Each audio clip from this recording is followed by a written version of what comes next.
வணக்கம். நமச்சிவாயா. திருமூலர் திருமந்திரத்திலே வேதத்தின் சிறப்பை சொல்லுகிறார்.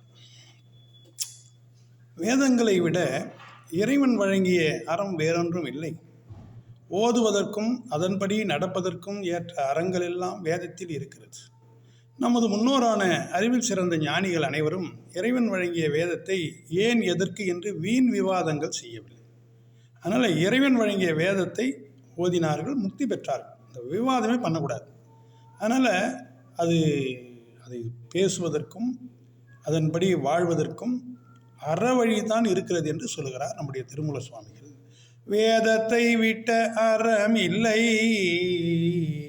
வேதத்தின் ஓத தகும் அறம் எல்லாம் போலதற்க வாதத்தை விட்டு மதிஞர் வளமுற்ற வேதத்தை ஓதியே வீடு பெற்றார்களே. வேதங்கள் ஓதுபவர்கள் அனைவரும் வேதியர்கள் ஆக மாட்டார்கள்.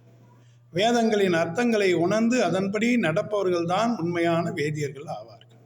இறைவன் வேதங்களை வழங்கியது உயிர்கள் அறங்களை தெரிந்து கொண்டு அதன்படி நடந்து உண்மை பொருளான இறைவனை உணர்ந்து மெய்ப்பொருளான இறைவனை அடைய வேண்டும்.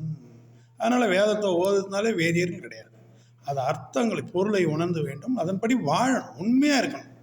வேதங்களை வழங்கியது எதுக்குன்னு சொன்னால் உயிர்கள் அறங்களை தெரிந்து கொண்டு அதன்படி உண்மை பொருளான இறைவனை உணர்ந்து மெய்ப்பொருளான இறைவனை அடைய வேண்டும் என வேதங்கள் வந்தது.